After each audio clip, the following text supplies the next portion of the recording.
કેતનજી, મધ્ય ગુજરાતમાં શું ખાસ છે? ખાસ કરીને તો પહેલાં વાત કરીએ તો ગાંધીનગરની જે હાઈ પ્રોફાઇલ બેઠક છે, અમિત શાહ લડી રહ્યા છે, અને સાથે સાથે અમદાવાદની બે બેઠક, પૂર્વ અને પશ્ચિમ.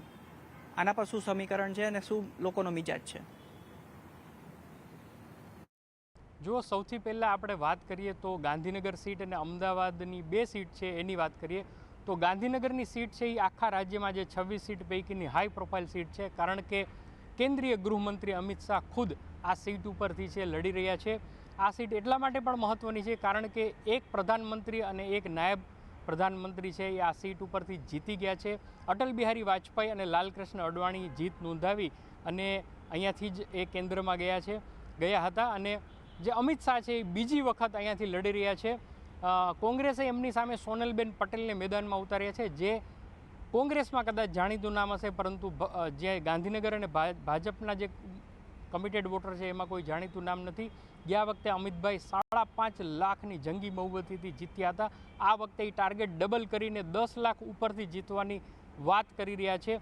અને જે રીતે એમને રેલી અને રોડ શો કર્યા છે અત્યાર સુધી, તો એ પ્રમાણે લાગે છે કે આ છે એ વન વે સીટ ગણી શકાય.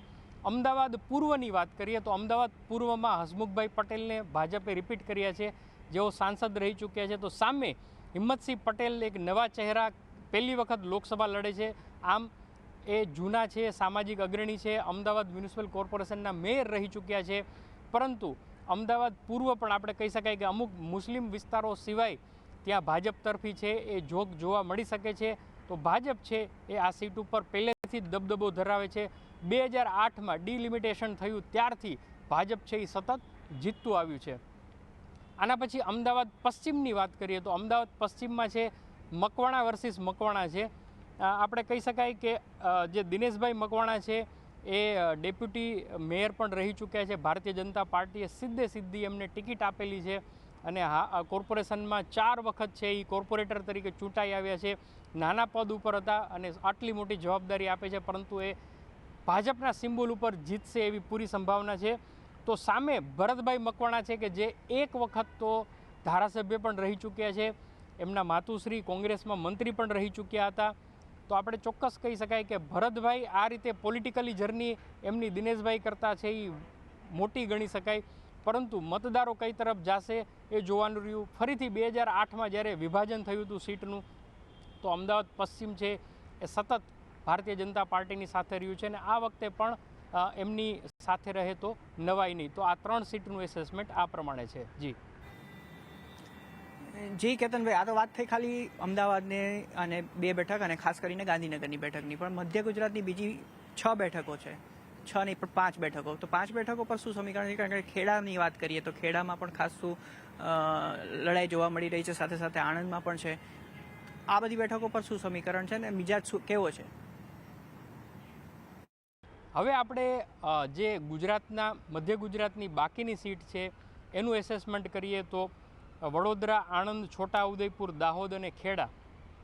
તો ક્રમશઃ આપણે આપણા દર્શકોને બતાવીએ તો વડોદરા છે ત્યાં ભારતીય જનતા પાર્ટીએ રંજનબેન ભટ્ટનું નામ, કે જે પૂર્વ સાંસદ જ છે હજુ જ્યાં સુધી નવી ટીમ ન આવે ત્યાં સુધી, તો એમને ઉતાર્યા હતા. પરંતુ ત્યાં સ્થાનિક લેવલે ખૂબ મોટો વિરોધ થયો, તો એમને પાછા ખસેડી અને ડૉક્ટર હેમાંગ જોશી, કે જેઓ વડોદરામાં જાણીતું નામ છે, એમને મેદાનમાં ઉતાર્યા છે.